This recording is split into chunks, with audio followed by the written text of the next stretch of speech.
And we are live. Hey, everybody, this is Roberto Blake. Help you create something awesome today. Welcome back to another Wednesday workshop. So, today we are doing week 10 out of 12 for our Wednesday workshops here, helping any of you content creators who are under 20,000 subscribers on YouTube with our Creator Playbook series. So, just give you a quick preview of what you can expect. We're going to be covering some fundamentals around how to make videos that your audience wants to watch and how to better understand them. We're going to be reviewing some of the material that we covered in previous weeks of the workshop, such as developing your audience avatars and understanding who your actual audience is. Hint, it is not your subscribers. And what constitutes value for your viewers and how to make that a priority, how to leverage viewer psychology, and some of the main primal triggers around videos that people will easily click on. We're going to run you through a lot of our frameworks, including vibes, clicks, hooks, focus, and watch. We're going to make sure you understand what to measure and what is truly important to study in your video performance so that you can continue to make videos based on your best performers.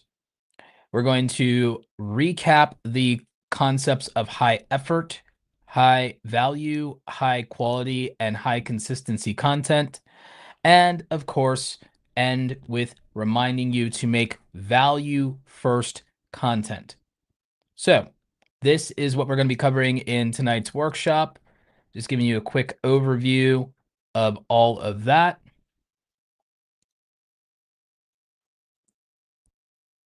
And of course, I want to thank tonight's sponsor for the live stream, our good friends over at 1 of 10 Strategy. They've got the best overall YouTube tool. This is a much more modern tool than you might be used to.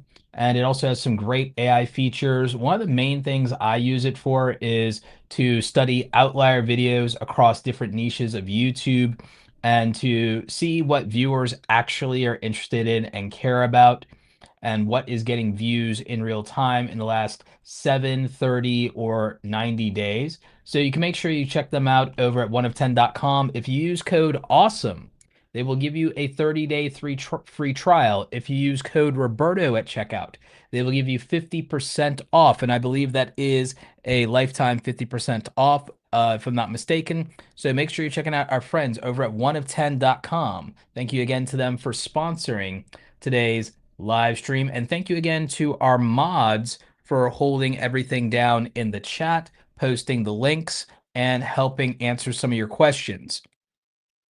So, what I'm going to do here is I'm going to have a little bit of water so that my voice doesn't die.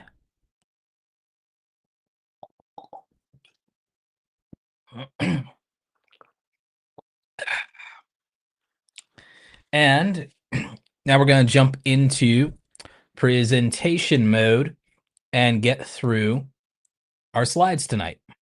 Also, at the end of the stream, I will try to make sure that the link for downloading these slides is working for you. It should be www.awesomecreatoracademy.com/week10.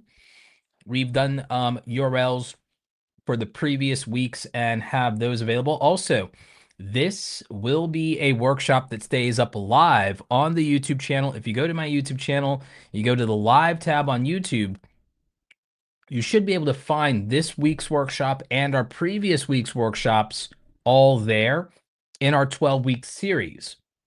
After this series is over, we're going to probably take like a 1 or 2 week break from a series, and then we're going to start into a 6-week series that focuses on the business of being a content creator, everything you need to know, incorporating your LLC, why you need to have bookkeeping, accounting, taxes, insurance for media insurance so you don't get sued, things like that. So we'll be covering the unsexy business of being a content creator. That'll be the next workshop, but we're going to take 1 or 2 weeks to do basically some other things for Q&A for Wednesdays, probably, and then we'll go into another workshop series. But in the meantime, let's go ahead and dive in here. I want to remind you that you guys can check all of this out over at www.awesomecreatoracademy.com.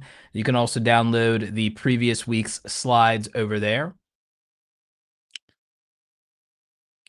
Now, who am I for those of you who are not familiar with me? My name is Roberto Blake. I'm a creative entrepreneur, public speaker, and best-selling author.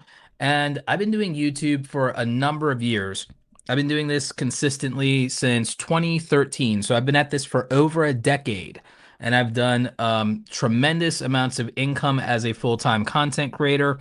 Before that, I was a full-time freelancer. I was also working in the industry, graphic design, advertising, marketing, Google Ads certified back then in my corporate job. So I'm no stranger to content creation, and I've been doing it since before I was on YouTube in a corporate capacity. I've been doing thought leader style content on my platform for a very long time, mostly in the tutorials niche. Before I ever started helping anyone grow YouTube channels, I grew mine to 100,000 subscribers. I did that between 2013 and 2016. In fact, in 2015, in February of 2015, I had 20,000 subscribers, which is where we're trying to get the majority of you with this workshop. And I grew from 20,000 subscribers in 2015 to 100,000 subscribers by April of 2016. 14 months to get from 20,000 to 100,000 subscribers. Since then, I've been helping content creators for years now with Awesome Creator Academy, which is its own six-figure business.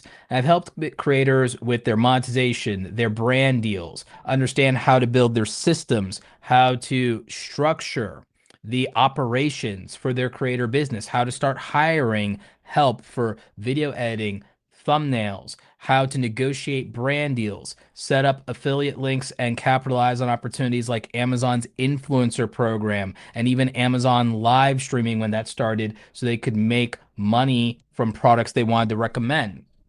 So I've been helping creators for a long time with monetization and content strategy, as well as optimizing the operations side of their creator business. And I've done that successfully for many, many years now. Now, will you be able to grow to 100,000 subscribers from 0 to 100,000 in 3 years like I did? In many cases, probably not. The average content creator usually takes 5 to 7 years. However, that's because they're a part-time creator. They're usually a working class creator with a 9 to 5 job. That's probably a lot of you watching or listening to this. You work 40 to 50 hours a week. Then you still got to come home, be an adult, take care of yourself, cook, clean, possibly even wrangle a couple of kids. And then with the scraps of time and scraps of energy you have left, now you're supposed to make the greatest content in the world. Well, that usually isn't how it works out.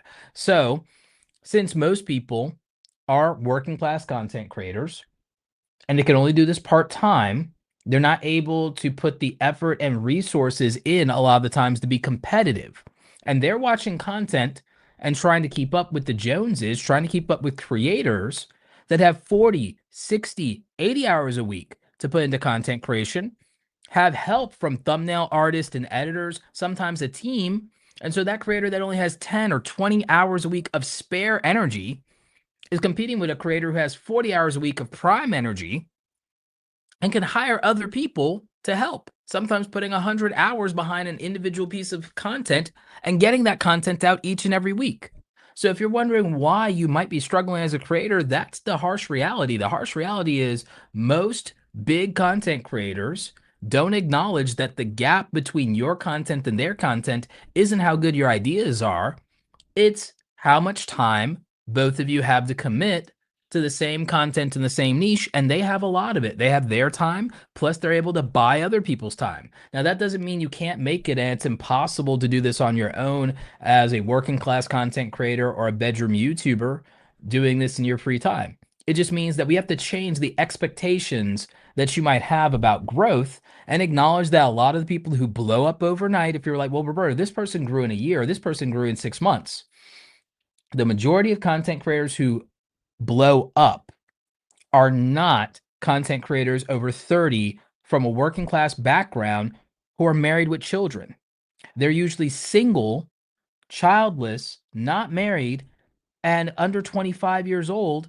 And in many cases, they have financial support from their family to be able to launch their YouTube career without worrying about failure and worrying about having to live out their car if it doesn't work out.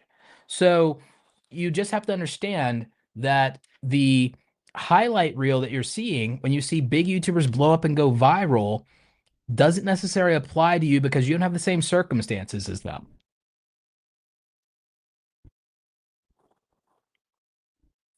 So when you think about it, the best channels in the world, the 0.01%, are what you constantly see on your YouTube homepage.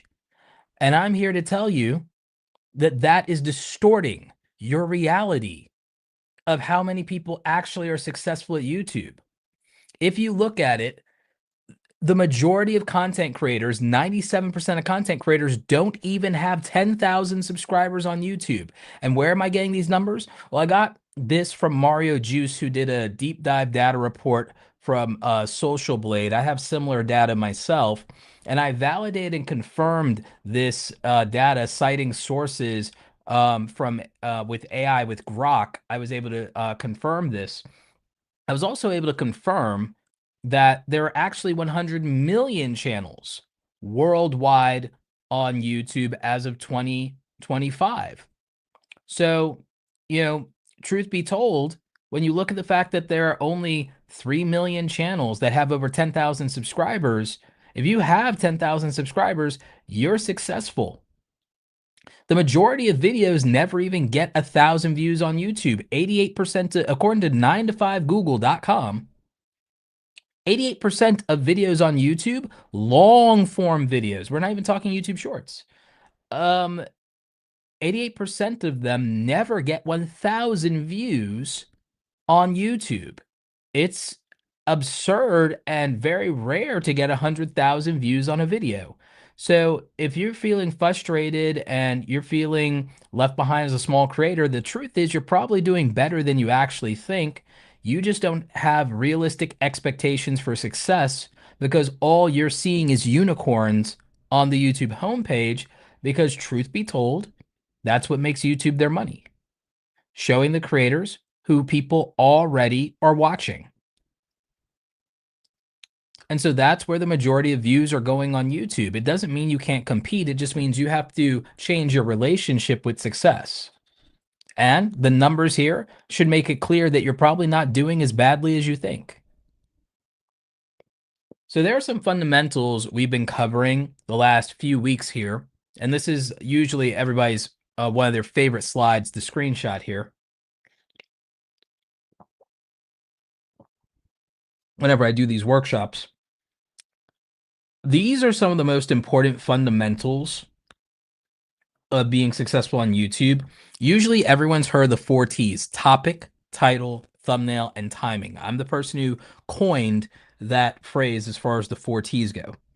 However, there are 15 T's, and nobody brings this up, which include themes, tribe, talent, total addressable market, transformation, topic, title, thumbnail, timing, triggers, testing, tracking, trust and transparency, testimonials, and takeaways.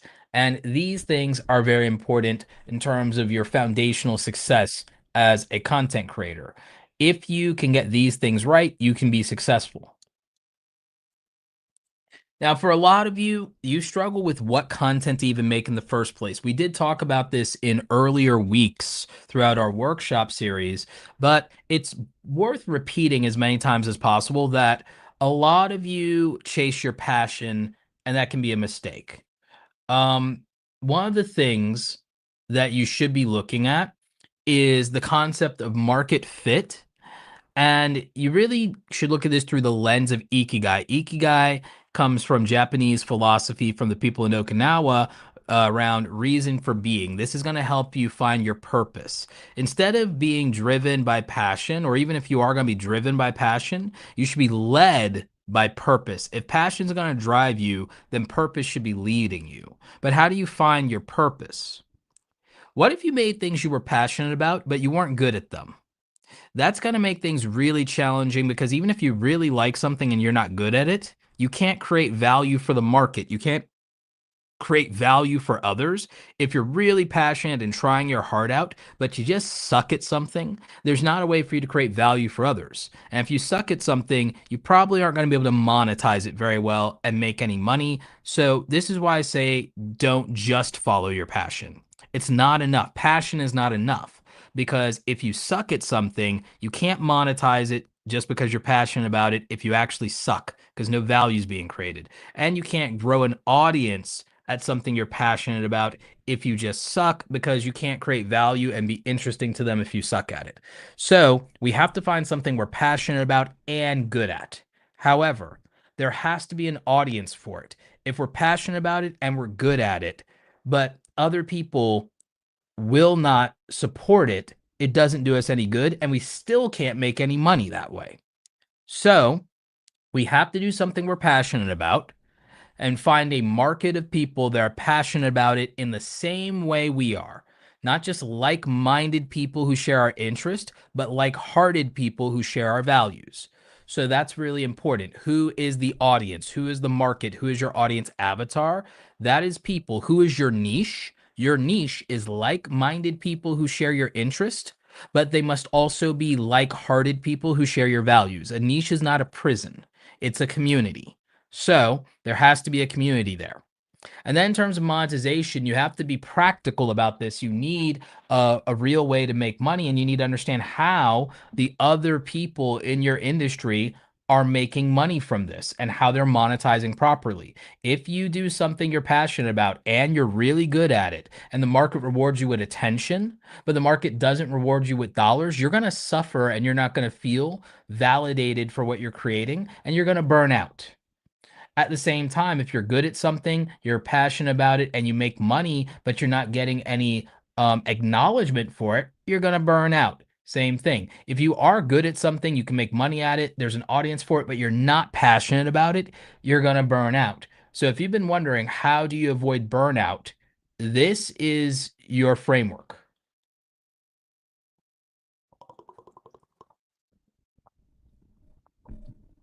You need to be passionate enough about something to show up for people you're passionate about when things get hard. You have to be good at it so you can deliver value, and you have to be good at it so you can monetize properly.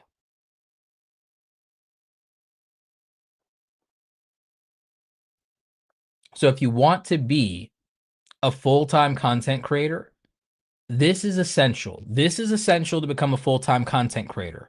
If you're not balancing these things, it's going to feel like a struggle and it's going to stay a hobby.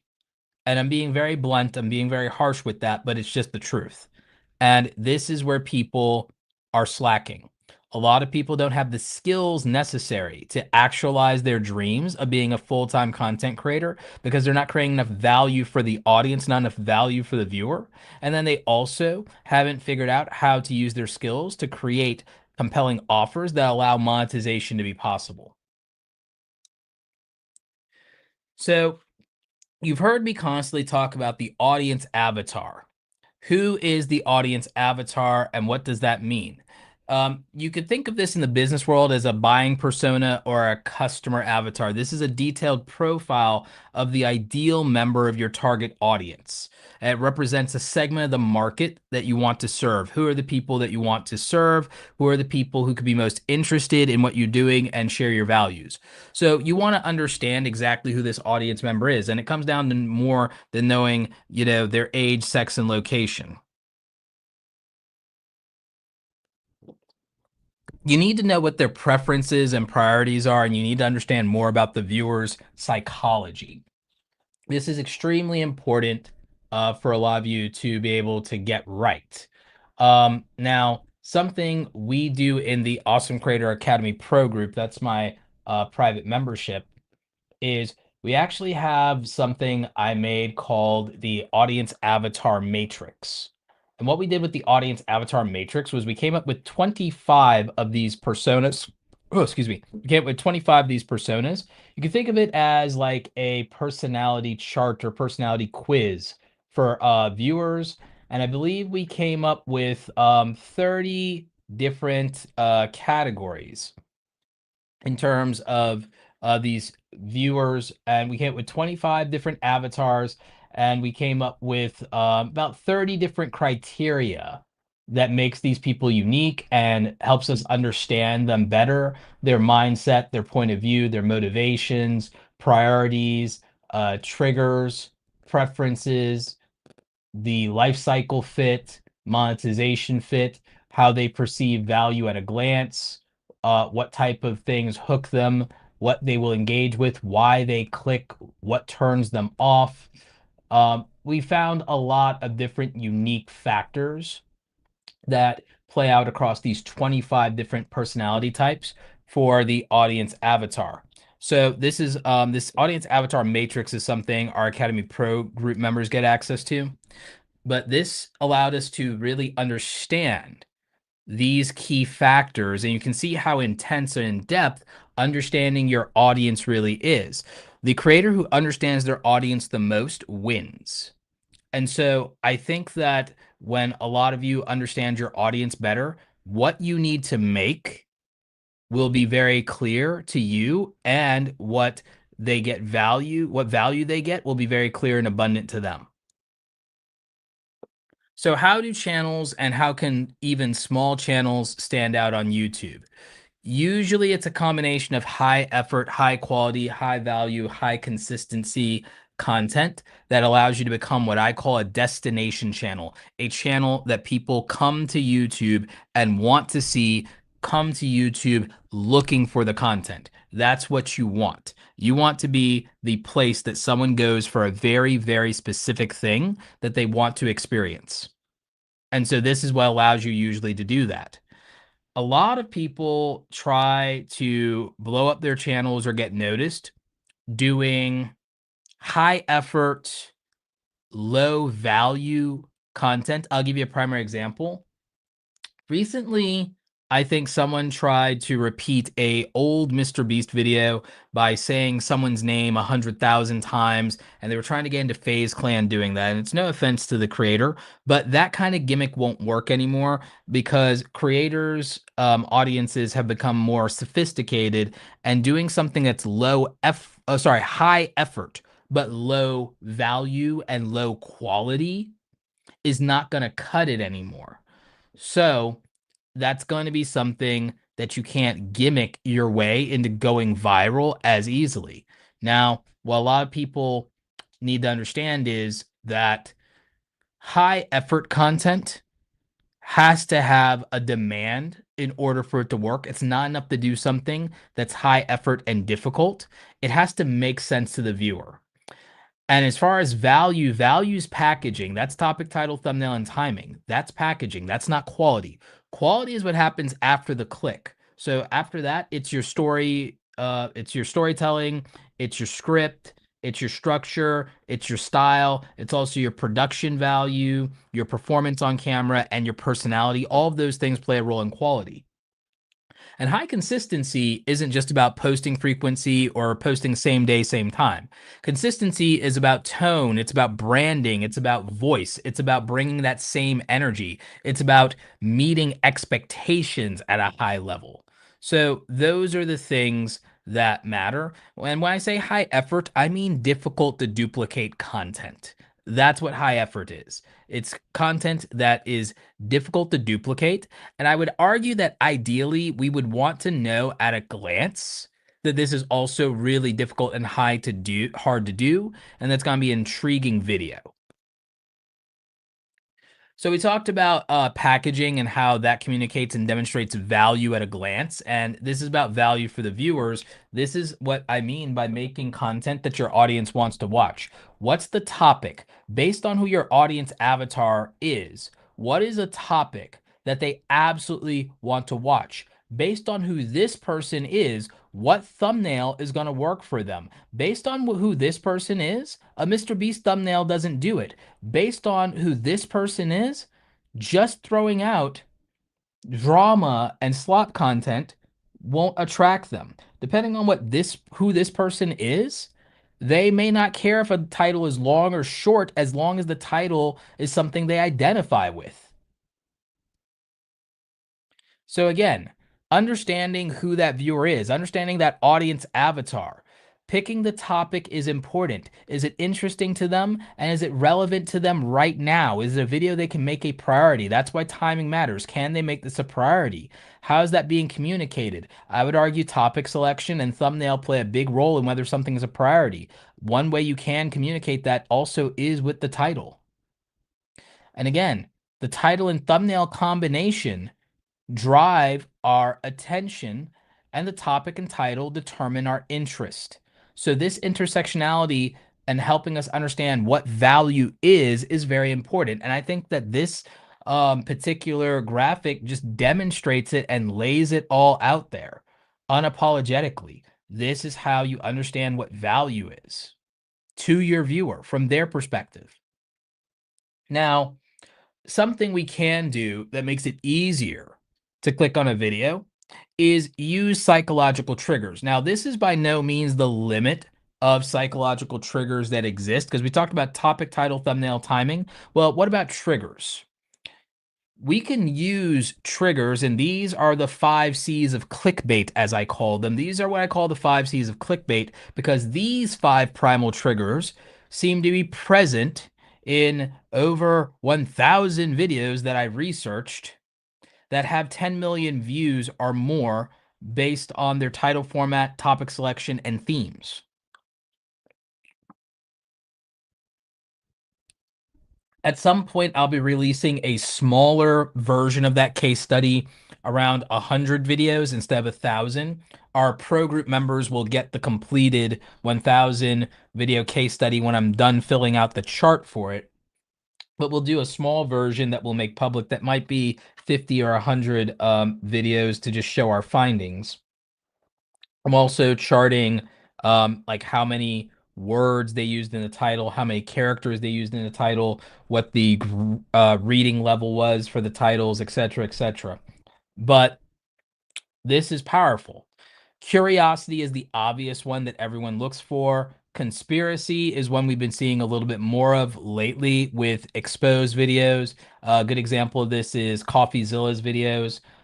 Finding conflict. Conflict isn't always what you think it is. Conflict could be something that still exists outside of controversy. It could be things people are conflicted about. It could be a difficult subject matter, for example, that they're conflicted about. Confusion in the market, not knowing what to do, not knowing whether your Social Security is going to come through, or knowing whether student loans are canceled, or whether you're getting a stimulus check, things like that. Confusion in markets, confusion around topics. There was a point where, at some point, there was a lot of confusion around tariffs, for example. So, confusion in the market can drive views. Controversy is a very obvious one. If there is a scandal, if there is a crime, then obviously covering that is going to be sensational. Now, in terms of being able to get clicks on your thumbnails, we actually came up with the Vibes framework to help you guys understand what will get clicked on when it comes to thumbnails. And so, thumbnails have to be visually attractive at a glance. We need to be able to look at this for 3 seconds and kind of be interested in what's happening here. The idea needs to be interesting at a glance. The thumbnail needs to tell some kind of story, or some clear idea needs to be conveyed that we're interested in. So it's qualifying the viewer. Bold text, color, and contrast, very important to be able to jump out us as we're scrolling through. You want us to stop the scroll. Eye-catching elements, same reason. And then status or social proof. That way we can make this video a priority. Those things will help you get more clicks on YouTube thumbnails. We did a complete thumbnail workshop. Actually, we've done multiple of those on the channel. If you go to the YouTube channel, you go to the live tab, you can see our previous thumbnail workshops there. So then we have the clicks method. The clicks method around titles And the reason we brought up the psychological triggers is you want to use concise wording like we talked about. So usually if you can get this under 60 to 70 characters, it won't get cut off in YouTube, but also not using overly complicated words. You want this to be at a third to fifth grade reading level, especially if you're reaching Americans. You definitely want it to be a third to fifth grade reading level. Sorry, no shade, no tea, but it is what it is. You want to leverage psychology like we talked about. You want to identify with the viewer. You want the viewer to understand that this video is for them. You might notice sometimes I'll use small YouTuber or new YouTuber in a thumbnail, why, or a title, sorry, in a title. Well, why would I do that? It's so that you as a viewer can immediately identify with the video and make it a priority.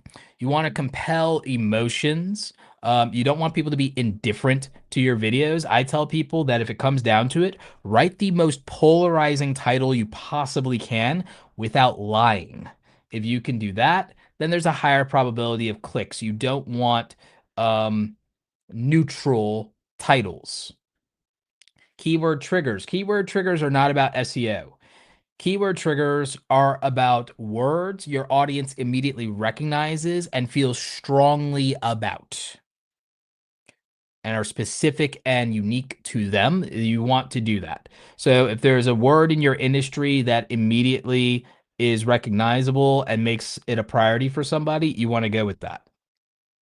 And of course, yet again, status and social proof. Primary example of execution of this is doctor reacts to medical memes. Doctor reacts to injuries from Home Alone 2, something like that. So you get the idea. The hooks framework. So we got people to pay attention to our thumbnail. We got them to look at our title, and somehow, some way, we actually got them to click on our video. Well, now what? Well, now that they're in the video, we've got anywhere from 3, 8, or 15 seconds to validate the video that they clicked on with from the title and thumbnail, or they're going to reject the video, consider it clickbait, and move on with their life and start the process over. So we have to validate the viewer and make sure they understand that they're on the right video. When you waste time introducing yourself, people do not understand that the video they clicked on is the video that they're getting. So you want to go ahead and move things along, and you want to validate the video up front. You want to offer upfront value for the viewer. They should be able to watch this 15 to 30 seconds in and feel like they're already getting something out of the video. You also need to trigger a curiosity loop that makes them want to stay tuned for the rest of the video and keep watching until the end. You want to keep them invested in the video, and you want to stop them from clicking away at all cost without lying. So you want to accomplish this. You want to really focus and prioritize that first 8 to 15 seconds in a video. For some of y'all, you need to prioritize the first 3 seconds of a video. And you definitely don't want them leaving if you can help it within the first 90 seconds of the video. If you can get them to watch the video 90 seconds in, there's a high probability that they will be too lazy to click off of the video and try to find something else to watch. The focus framework. This is something we go through to help you try to choose topics for your audience and to help you formulate your content strategy. You want to pick topics that fit your audience avatar. Will this viewer value this video? It's a yes or a no. And why? Outliers that qualify demand. Have people that match my audience ever respond to this video? Has anyone ever done this topic and got 100,000 to 1,000,000 views on a video? If not, maybe this isn't a video unless I'm willing to roll the dice. Maybe I don't make this video. Context matters. How can you add context to this that is going to be specific to your audience avatar and make them care and be invested in this video? What is the uniqueness if this video is a qualified idea? If this video has demand, if this video idea has gotten 100,000 or 1,000,000 views from another creator before, how can you make your video unique and add another layer of dimension and context to this video? And then what is the specific intent of this video? And what is the intent of the viewer that will value this video? What is the viewer looking to get out of it? What do they want to take away from it? What transformation are they going to have? So you want to think about that. The watch framework. This is going to help you understand viewer enjoyment and how to get more watch time and retention out of your videos. You have to win attention in the first place and then not lose it. And you have to win attention over and over, minute to minute in your videos. You have to add value to the viewers. They have to know that this video is going to deliver on its promises. The timing and pacing of the video has to keep them engaged and invested, and you have to maintain the energy throughout the video. They cannot feel like you got bored delivering in the video or editing the video. You have to create clarity, eliminate confusion. If something is in there just because you think it looks good and it doesn't add any value, then all you're doing is creating confusion instead of creating clarity. And you want to hook them with moments. There are moments you want them to go and rewind back to. There are moments that should be there that could make them want to watch the video all over again from the beginning. There are things in there that should make them want to come and watch this video again randomly at some point later in the week or the year. You want to hook them with moments. So this is your watch framework. Now, things you can measure that will help you understand what your viewers want to watch from you. If you measure and look at things that have been successful videos for you in the past, you want to pay attention to these 15 metrics.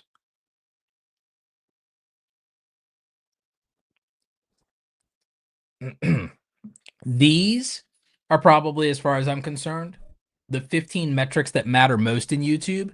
And I would say that if you understand these, then you have a more or less complete understanding of YouTube analytics, at least so far as what matters more and what matters most.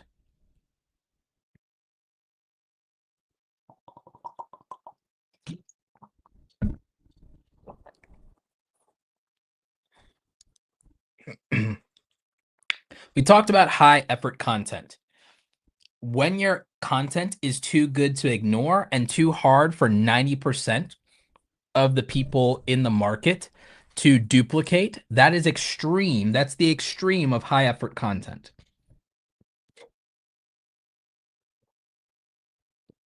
I saw a gamer once.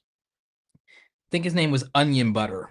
He went viral and he got himself to 100,000 subscribers doing a handful of videos around one video game. It was the Hitman series where you play an assassin, you play a hitman.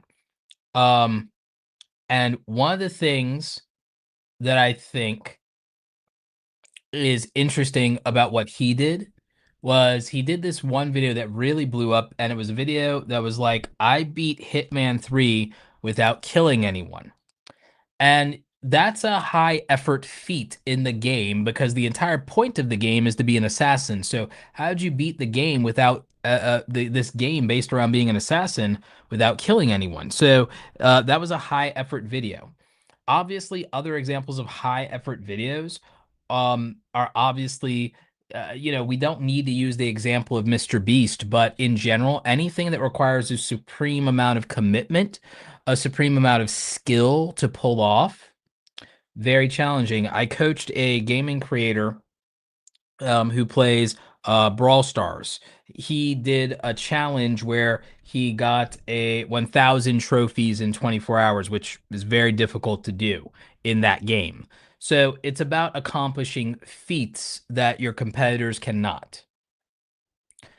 High value content. Entertainment or education can be high value. It's about understanding what your viewers value. What is your audience avatar value? And then packaging your videos to be undeniable of value to them at a glance when they see it around the topic, title, thumbnail, and timing, and it being relevant to them. Very important here. They have to decide whether or not a video is worth committing to, and they can only do that at a glance. They have no idea what the editing is. They have no idea what your personality is. If they haven't seen you before, which is 80% of the viewers, then they can only judge your topic, title, thumbnail, and whether it's relevant to them as far as timing. Do they want to watch this right now? High quality content. Once they click into your video, they can see your style, your storytelling, the structure of the video, whether you have good production quality, unique aesthetics, good audio, lighting, all of those things matter. Like one of my favorites is a faceless channel, Magnates Media. The editing makes it very clear, and the packaging makes it very clear that it's a high quality video. So that is something that you want to pay attention to. Quality doesn't get you views, but quality does get you returning viewers and it gets you subscribers and it does appeal to brands you want to work with. So, value matters as far as the packaging when it comes to getting views. Value drives views, quality drives subscribers and returning viewers and binge viewers. So, that's where it would matter. Consistency helps with binge viewers. They can't binge watch content if they don't have content to watch. They can't binge watch content if they don't have content to watch. So that matters. But like I said, consistency isn't just about publishing frequency.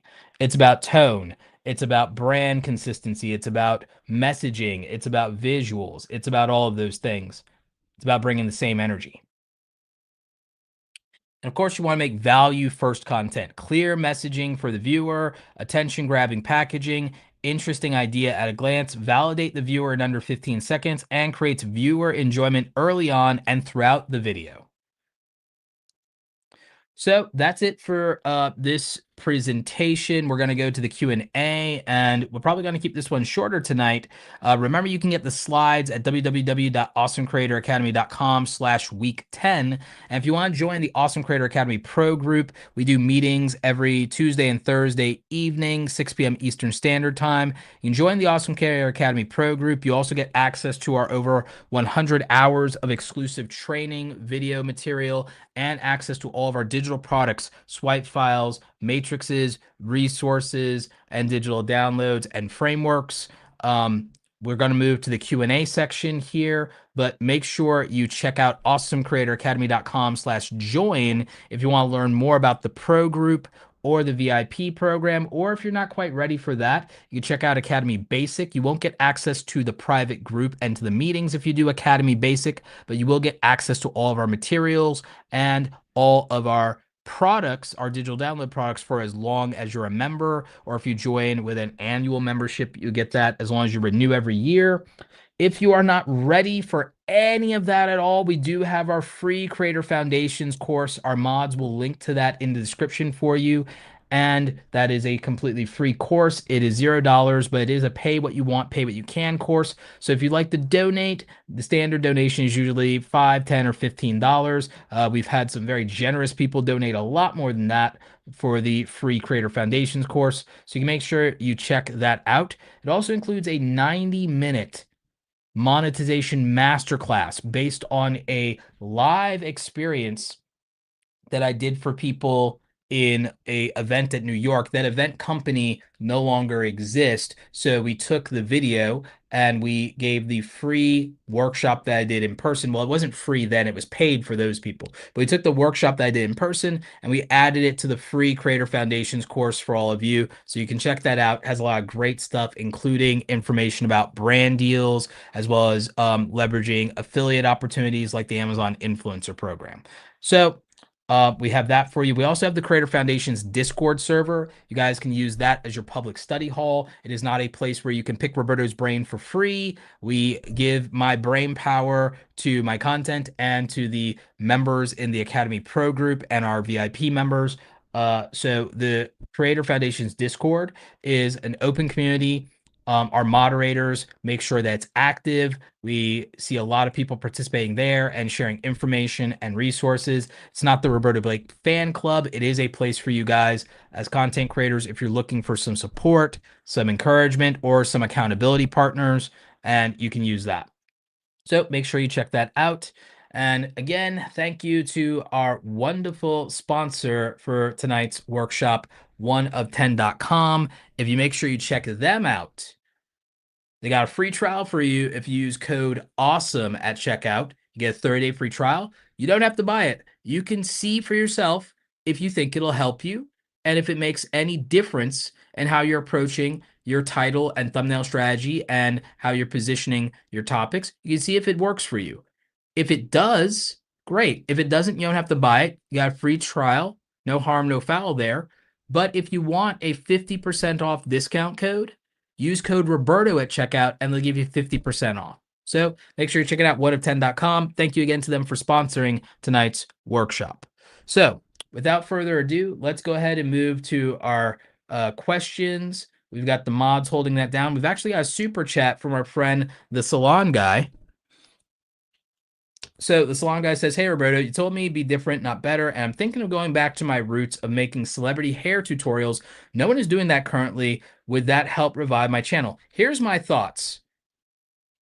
I think you need to maybe take 10 or 15 of these people from the Met Gala and make a list of like 10, 15 of these people from the Met Gala that are popping off, that everyone's looking at their social media, that everyone's talking about them. Maybe look up their names in Google Trends. Take like 10 of these celebrities from the Met Gala, make individual hairstyle videos from these people around the Met Gala and try to do that in the next 2 weeks while that's still relevant and while those people are still popping. And I think that that'll help you. And then that's a good way to start. Maybe even if you're going to keep doing celebrity hair tutorials, start going down the list of people from the Met Gala. People are going gaga over it. So I would do that. Another thing you could do is if there are any celebrities that are really, really popping off right now in social media, um, or if anybody is being canceled,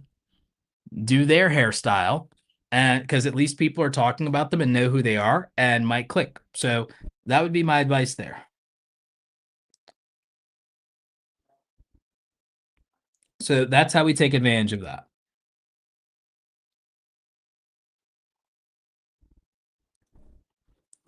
All right, so we have something for life with Merlin uh Merlindask. So he says YouTube demonetized my channel because I didn't post for a year. I'm posting regularly now and I've included shorts, wondering if I get monetized again.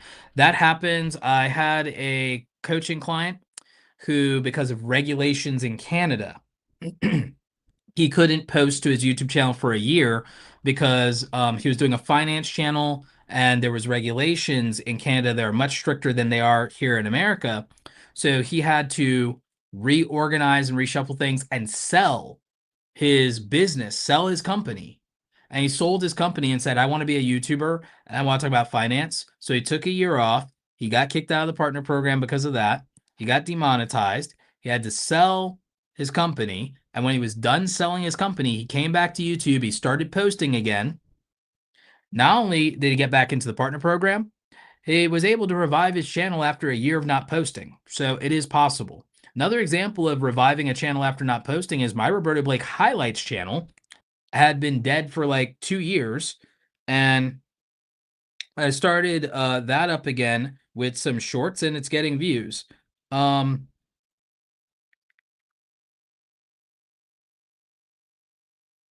one second.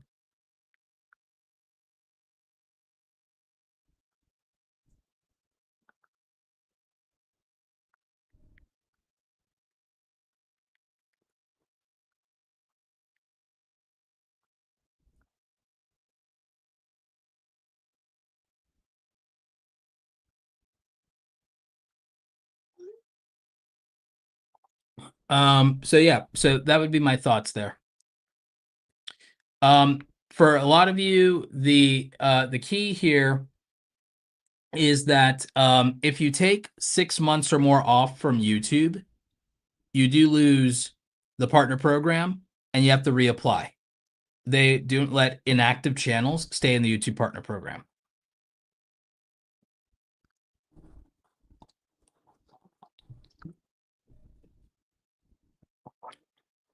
Terry W says, question, how do you differentiate between finding a hot topic and developing the angle that resonates with the avatar? I'm looking at this as if the topic is a train station. The angle is why they care.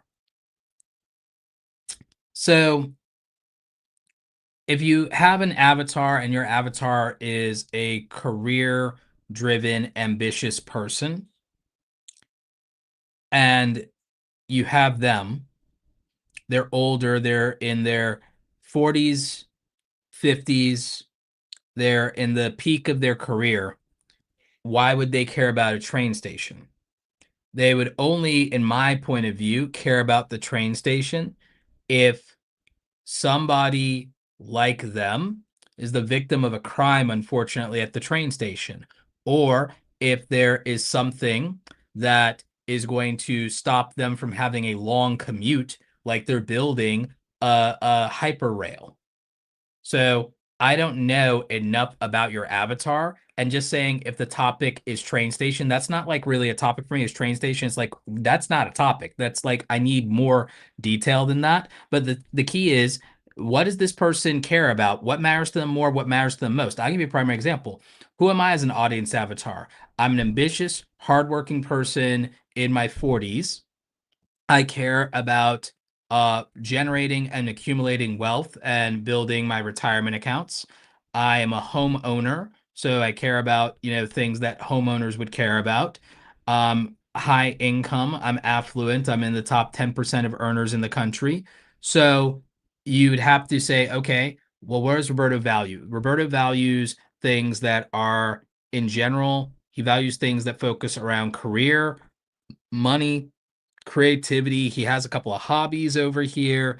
So how can I it's like me? I'll be honest. If I was your audience avatar, you can't make me care about a train station. I live in Georgia. Geography is part of your demographics. Where does your audience actually live? You can't make them care about a train station if they don't live in a place where trains exist. So you have to understand your audience avatar. You can't just make a topic because you want to make it and then force an angle. You can't force people to care about a topic that you want to cover.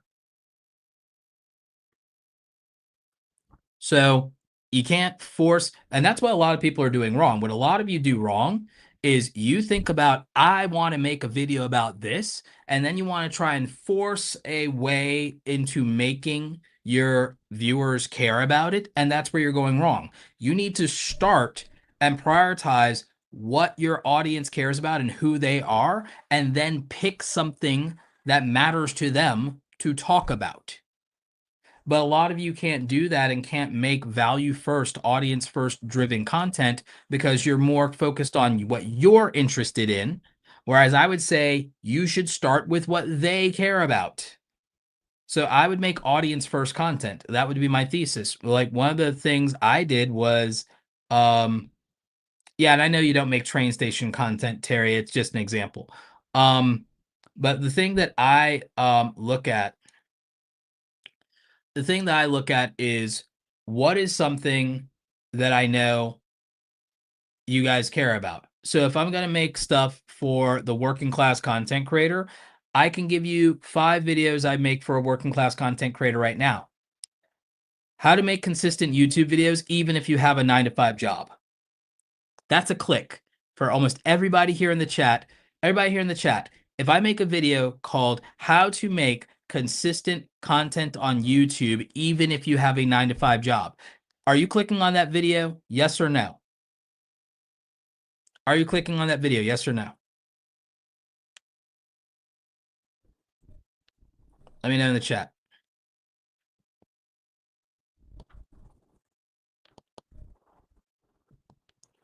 Right. If I make a video called the 4-hour workday, how to make content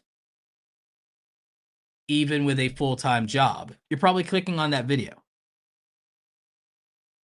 If I make a video called the 10-hour work week for creators with a full-time job, you're probably clicking on that video.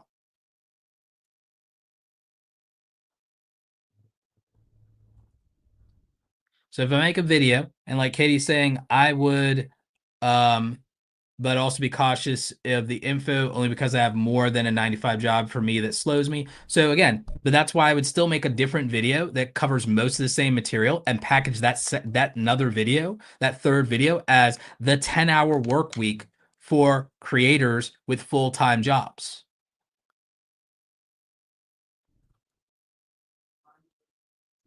And that's the other point. You make a video that can have 80% of the same information, but you phrase it differently and package it differently sometimes to be able to reach a different group in your audience avatar that just sees things a little differently. It's okay to also be repetitive because it's only repetitive to you. 50 to 80% of your viewers have never seen you before. 50 to 80%, go into your analytics. 50 to 80% of your viewers have never watched a video from you before. They're new viewers. They're not returning viewers. You're not making videos for your subscribers. You make videos for your audience avatar of the people, the tribe you could attract, the tribe you want to attract. That's who you're making videos for. You make videos for the tribe you want to attract, not your subscribers, not your subscribers. Get view to sub ratios out of your head. Get loyal subscribers out of your head. Your only mission is to focus on your audience avatar and to attract your tribe. That's it. We aren't out here worrying about what somebody who hit the subscribe button 8 years ago thinks. If they like it, great. But that's not the priority. So that's how you start to make content that people want to watch.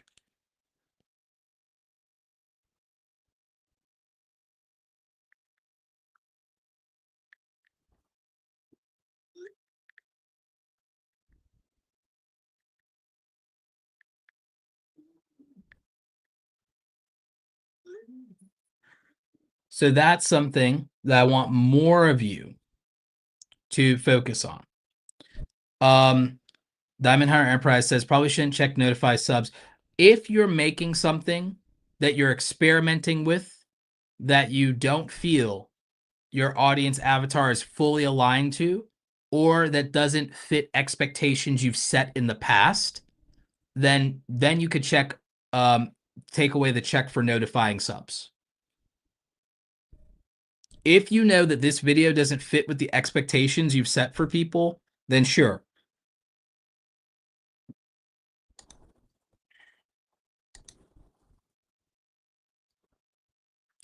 So that's the thing. You have to know what matters more and what matters most to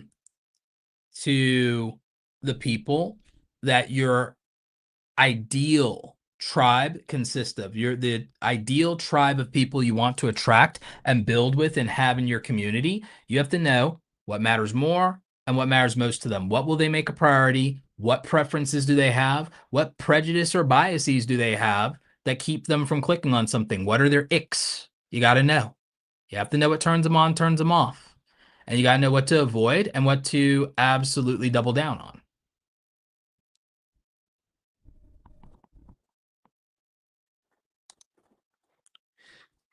Emoji Girl Animations asked, how do you make high value or high effort content when talking about your life, doing story times, animations? You'd have to actually live a life that is worth watching content about. What I eat in a day video doesn't cut it, but what I eat in a day as a full-time bodybuilder or a professional bodybuilder or an award-winning bodybuilder, that's more interesting. Or if you are, oh, I tried everything on the Starbucks menu. That's more interesting.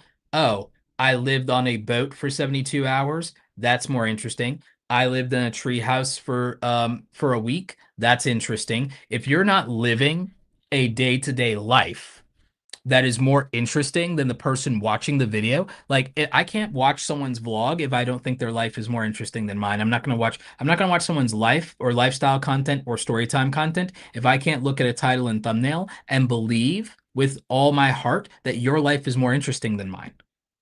Because why would I watch your life instead of living mine?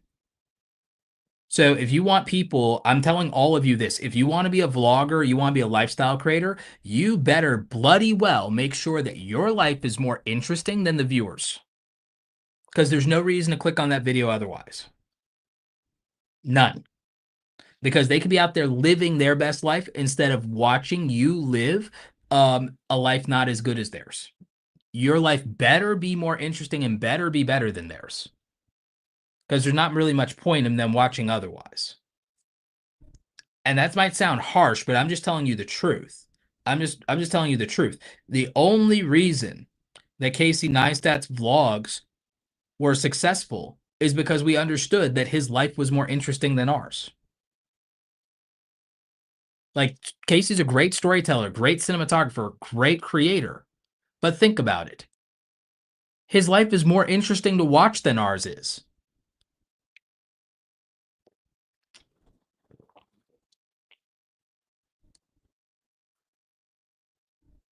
So you have to do things that would be wildly interesting to random people scrolling in their phone, because if your life is not more interesting than their life, that's not worth clicking on. They can just go do something.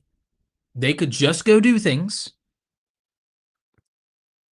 and that would be a better use of their 15 or 20 minutes. But if you can watch someone live something interesting that inspires you to live your best life, then that's better.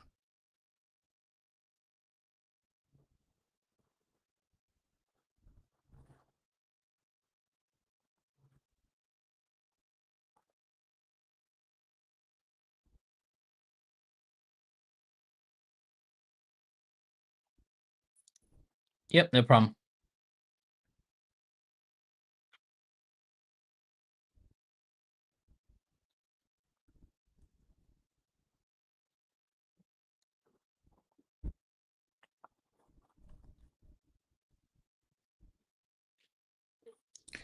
Thanks, Roberto. That helps dial it in. The angle I'm trying to figure out is what matters to the avatar. Hard for a new channel starting out. The answer may be need to make the first 40 to 80 videos. I mean, it's possible, but you could also, here's another thing. If y'all are struggling with what your viewer cares about, here's a thing to do. Write down 5 competitors in your niche, 5 people that are making the content you wish you were making. Go see what their most popular videos of all time were. That tells you what the majority of your audience avatar actually values and actually cares about.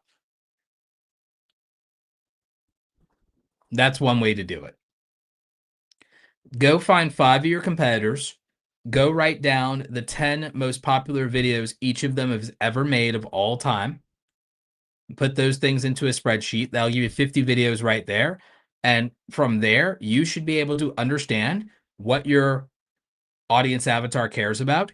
If you really are struggle bussing after that and can't figure it out on your own, take those video ideas from that spreadsheet, upload them into ChatGPT, and then ask it the following prompt. It's, hey, ChatGPT, here are a list of 50 videos from my competitors. Use their, and these are the amount of views that they got from these videos. Based on this, can you help me understand what my audience avatar values and cares about, and what specific topics are meaningful to them? That that will help you in that situation.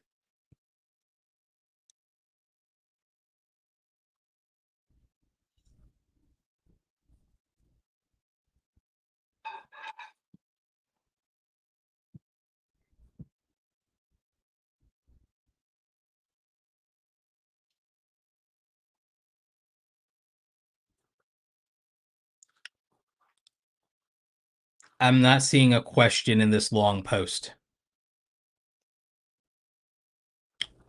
Yeah, I don't understand this because this is an example of something that doesn't work as a question in a live stream. I don't even see a question in this post, if I'm being honest.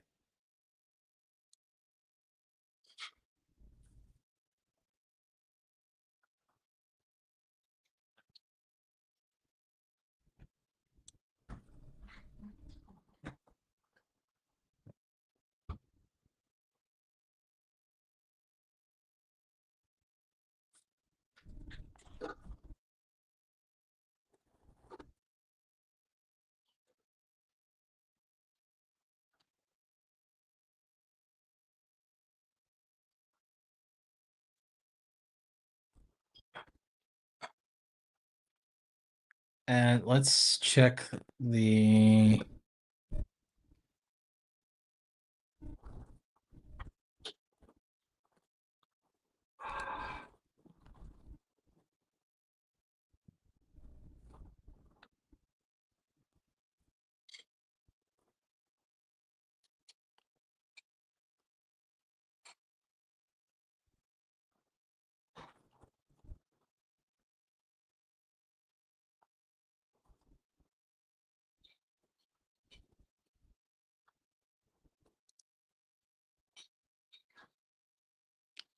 What about checking the box that subs aren't watching content? Maybe the user, they're working, shopping, etc. Does the YouTube algorithm still push the YouTube will promote the video whether you send it to your subscribers or not.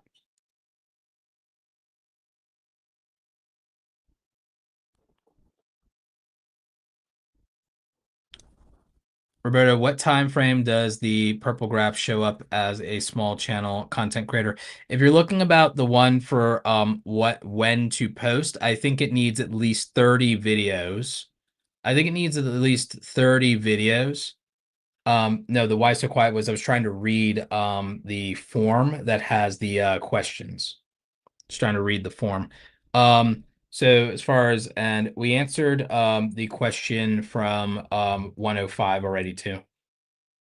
Um sorry, I was reading the questions. I was reading the mod chat, the separate mod chat.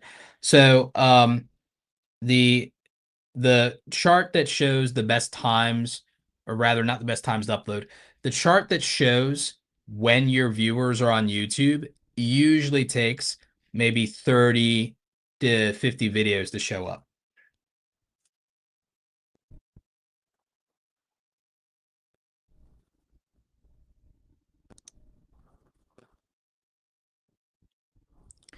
Debt Free with Natalie says, question, if I pull 10 most popular videos from 5 creators in my niche, does it matter how old the videos are? Should I only be looking at a certain time range? If you want to look in a certain time range, then that's why you would want to use oneof10.com, because it'll let you filter for these kind of things from competitors you may not even know about.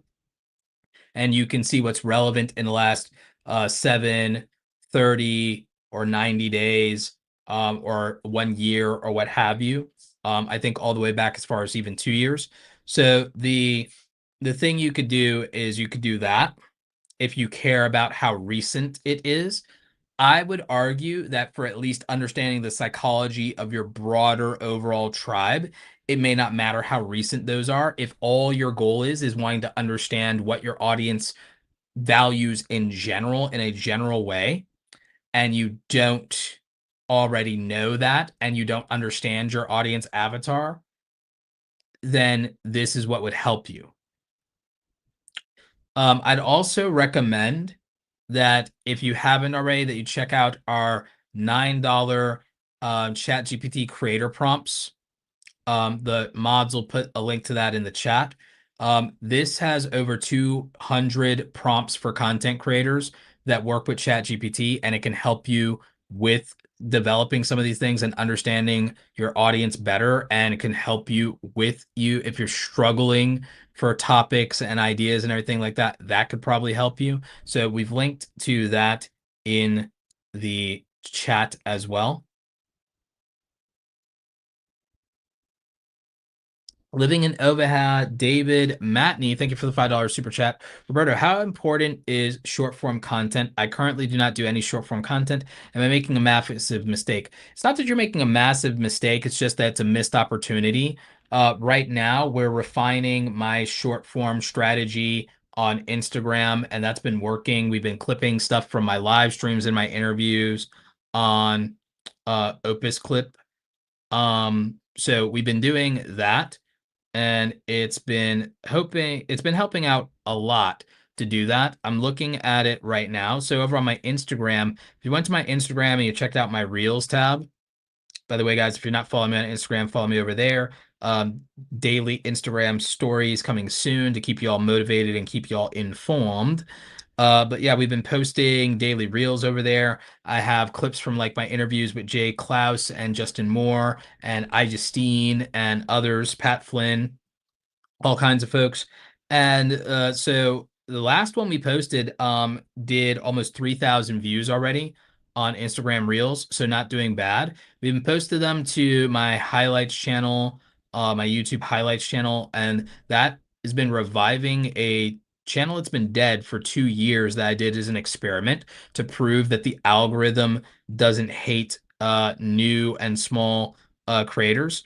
Interestingly, the some super like some of the content's been doing well, and then there's other things that absolutely tank on it in terms of YouTube shorts, but the majority of the YouTube shorts have actually been doing really well over there. And so we've been able to actually revive the views on this channel in just a week of posting a daily short form. We've been trying a few long form clips as well on that channel, and it's already pumping from us doing that just out of nowhere. And it was a literally dead channel from us not posting anything. So, and we've been automating that with Opus Clip. And I made that channel partly to prove that the algorithm doesn't hate small channels. And we did 50 long form videos 2 years ago on that channel with no thumbnails and no editing. And all we did was clip long form videos. And YouTube gave those videos hundreds, if not thousands, of views each with no previous on my YouTube community tab, none of it. We went purely organic on it. And we didn't edit anything. It's abrupt beginning, abrupt ending, and it's all man on the street interviews. It's all in-person interviews and podcast, in-person events, public speaking on stage. It's all that stuff. And they were clips, and we kept them like under 4 minutes. And they all basically all got 50 to 75% retention rates and did well. So again, we didn't even make thumbnails for them. We just posted those. And then with shorts, we're doing that now. Shorts on YouTube get 70 billion views per day, YouTube shorts. So you're not making a mistake if you're not doing them. If they don't work for you, they don't fit your personality, they don't fit your content, they don't fit your audience, you don't have to do them. But they are a massive opportunity for discovery.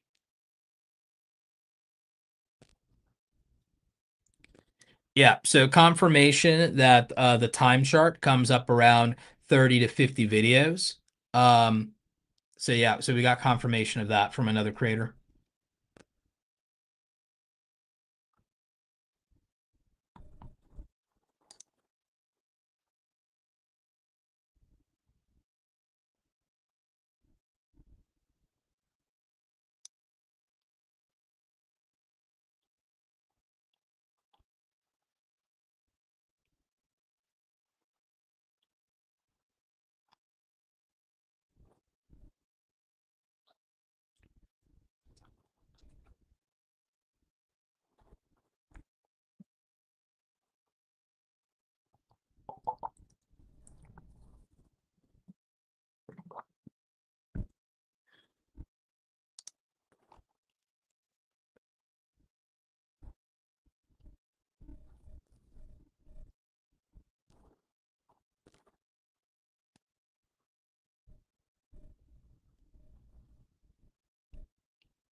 People seeing your stuff in their feed will usually be, not always, but a lot of times it works better if they've already watched videos from you.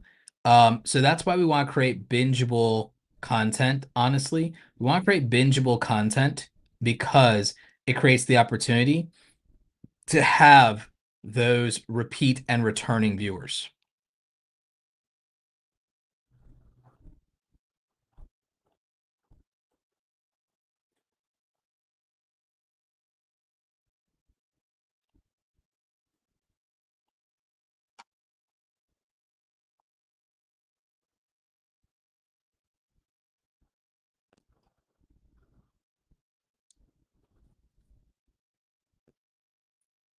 Yeah.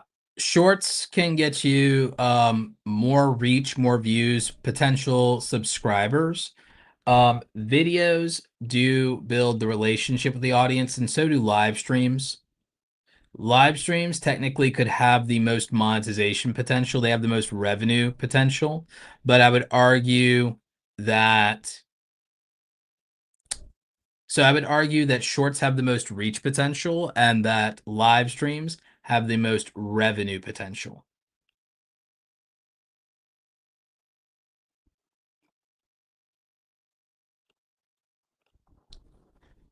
Oh, I need to bring back more of the podcast episodes once I feel like my voice is fully recovered. Hopefully, maybe the end of this week, the beginning of next week, I can do more podcast episodes.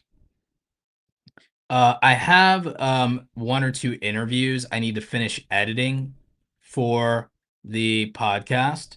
So that could be good potentially. Um, but yeah, I'd like to do more solo podcast episodes so I can just talk about higher level strategies and things like that and different content arbitrage opportunities. So those are things that I'm thinking about right now.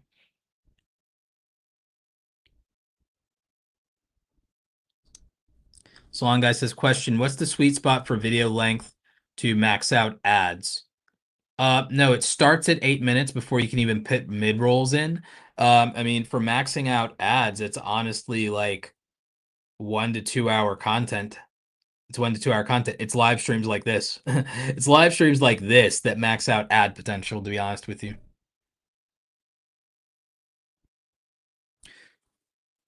Question, are there any other main strategies other than making videos for search versus recommended? Well, I don't necessarily make videos for search, but if you're a business, you kind of have to.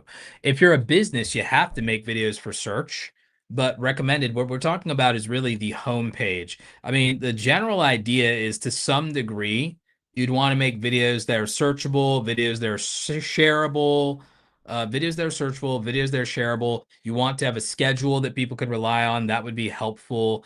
And you would want videos that other people might shout out or respond to in addition to sharing. So you would want that. And you want videos that are strong on social proof that could just attract people based on your positioning in the market or your credential on social proof. So that's what you'd be looking for.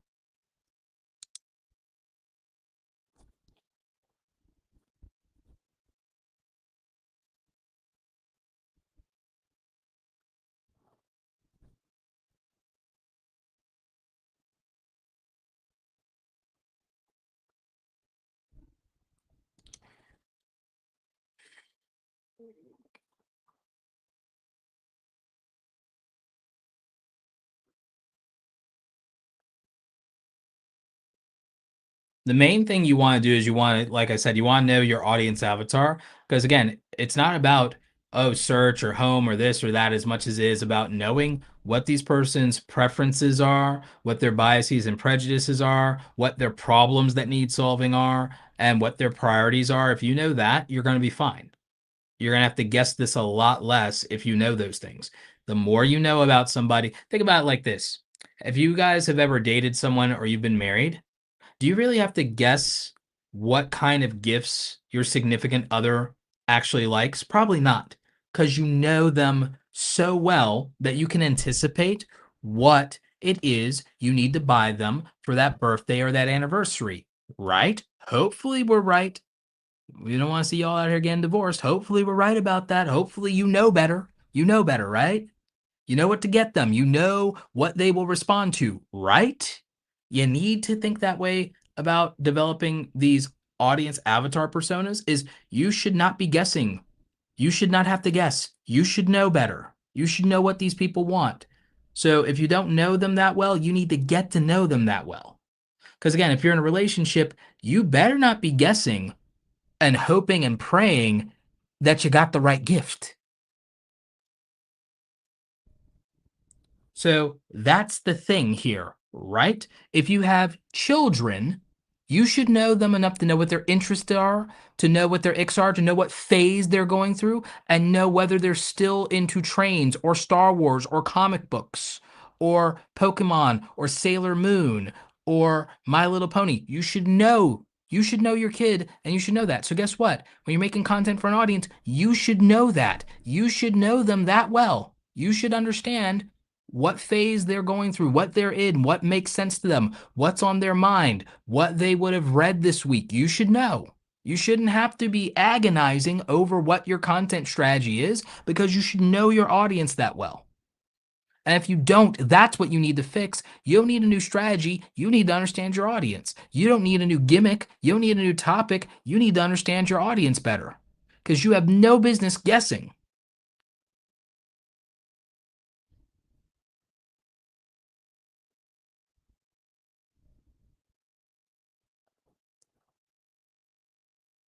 Because, like, oh, it's the thought that counts. That's not going to cut it for views, my friends. Like, that's not going to work. So you have to know what they would want, what they would respond to, how they'll feel about it. Because, by the way, it's not just about what they click on, it's about what they feel about it and the fact that you don't want to alienate them once they click on that video. That's the last thing you want to do. You don't want to disappoint them. So you have to be able to meet expectations and deliver on expectations. That's extremely important in the relationship with the audience. So you better know them that well.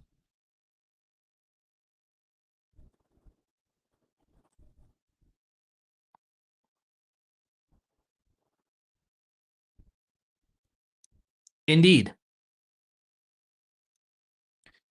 Question: are videos that are heavily AI generated less likely to be successful than videos that are constructed using the traditional methods?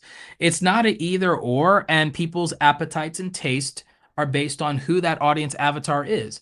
There are a lot of people that are just consumers of content. A lot of people on YouTube, especially YouTube Shorts, they're just consumers. They aren't actually particular about what they're watching. They're there to waste time.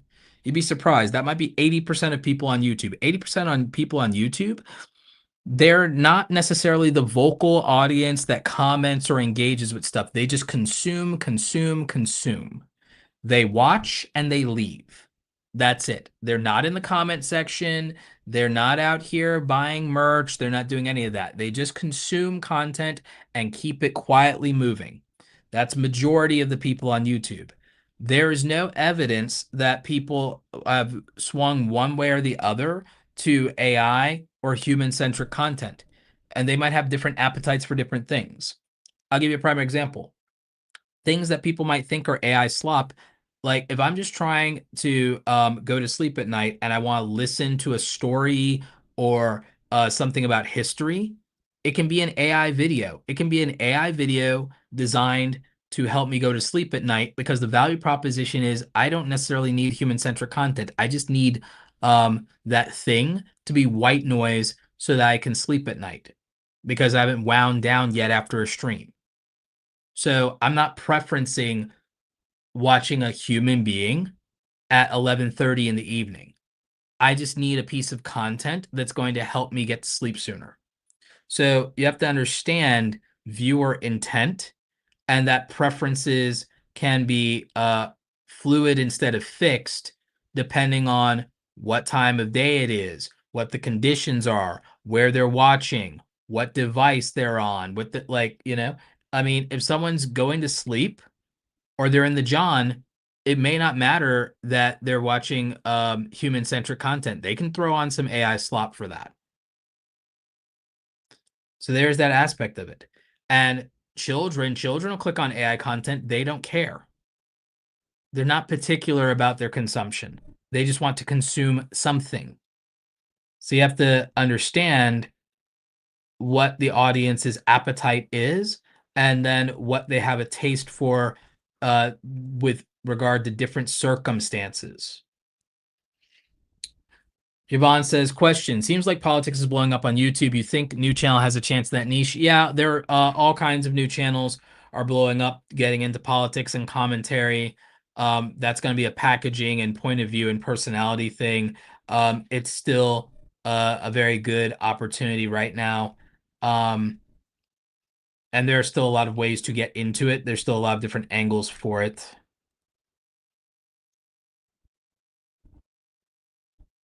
People can't seem to get enough of it.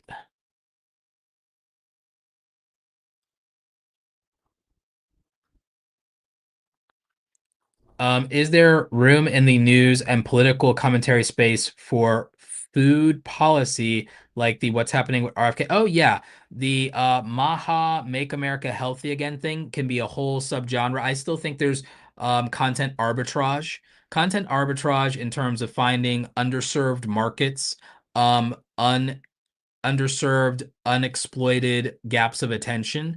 That kind of content arbitrage still exists, even in something as saturated as politics is right now. Stuff that is Maha specific and is about the dyes in the foods and about the wins with regard to that and the FDA and so on and so forth.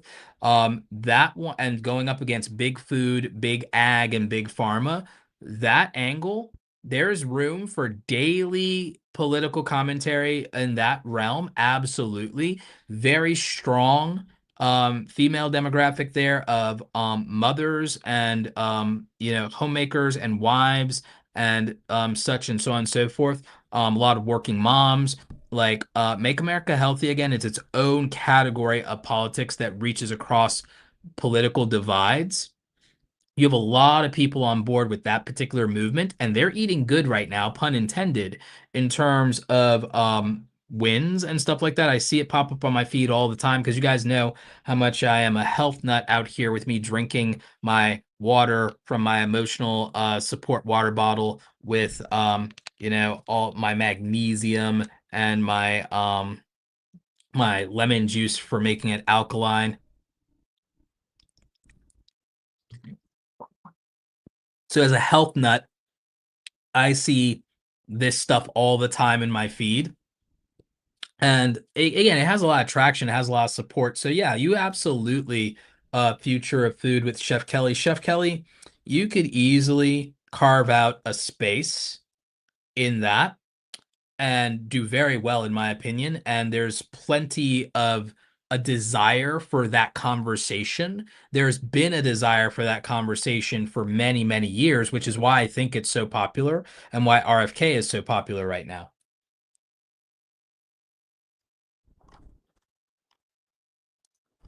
And it's not particularly polarizing, which is the interesting thing. It's not particularly polarizing.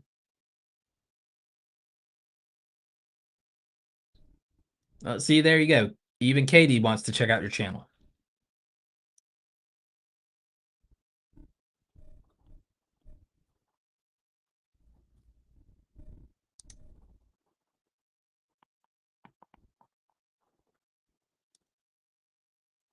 Yep. But yeah, I think that's going to be it for tonight, you guys. We had some great questions in the chat. We had a couple of good super chats there. I think we're going to bookmark it here. Like I said, I'm going to try to get the link for the slides up for you today or tomorrow and get that working. I'll also be posting a link to all the different slides on my Twitter and in Facebook and LinkedIn most likely as well. So I'll be linking out to the slides in case anybody missed them. Like I said, you can check out the previous week's workshops from Workshop Wednesdays on the YouTube channel in the live tab. You'll see them. There's also a playlist on my main YouTube channel homepage with all the weeks in order. Next week, I believe we're going to cover mistakes that are keeping your channel from growing. I think that's going to be a really important one. I think a lot of people are going to be looking forward to that one. So that is going to be the big one. And then I think after that, what's the one for week 12? I'm forgetting what week 12 looks like. What is week 12?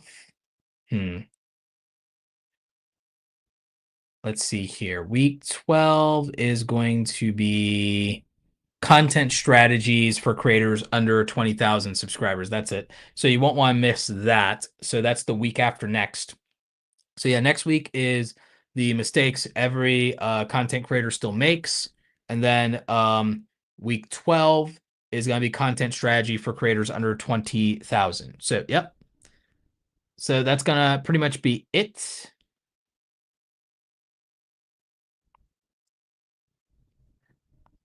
Thanks everybody for checking out the stream.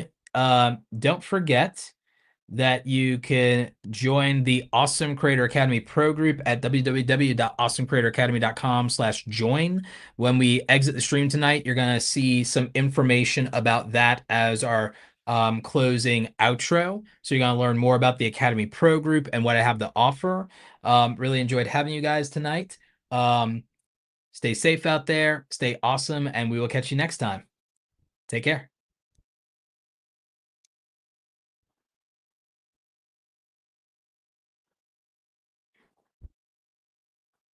Becoming a content creator can be a very lonely process and adventure, but it doesn't have to be. When I first got started going from 0 to 100,000 subscribers, I had to do it all by myself.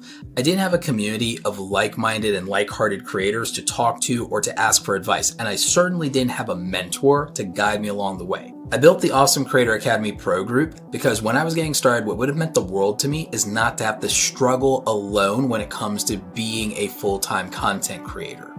If I had had a community of creators that I could talk to and share information with, I would have avoided a lot of mistakes in my early career, and there would have been opportunities with brand deals where I would have gotten a better understanding of how to negotiate, and I wouldn't have undersold myself. I wouldn't have been taken advantage of in those early situations.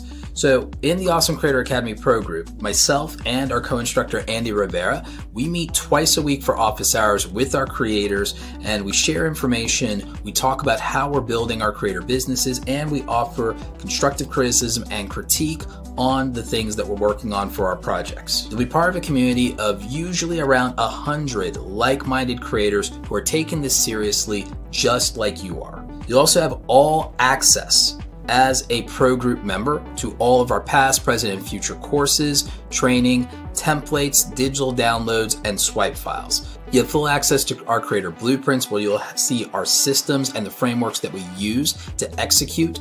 You always fall or rise to the standard of your systems. A lot of people really underestimate how important that is. We have digital download templates that can help you so you don't have to start with a blank canvas. These done for you files are actually incredibly helpful, especially for things like your thumbnails, your media kits, and anything you need for your branding as a content creator to look professional. We have email swipe files that help you with reaching out to brands. We have great information in helping you price yourself and build your packages appropriately. And remember, as part of the pro group, you have the opportunity to ask questions from myself and all the other creators participating. And so this means that if you need to ask questions about negotiation or a brand deal, there's something you're not sure about, you're trying to find a better monetization opportunity with merch or affiliates, you have people who have done it before, who are already making money that you can reach out to for advice. As I said, when I was starting out and I was flying solo, this is the thing that I wish I'd had the opportunity to be a part of, and it would have made all the difference in the world in helping me be an even more successful content creator. If you have questions, you can always reach out via support. We're happy to help you figure out if the pro group is right for you. Also, we do have the opportunity if you become a VIP member, if you also would like quarterly one-on-one coaching with me directly. Now go out there and create something awesome today, and hopefully we'll see you in the pro group. Take care.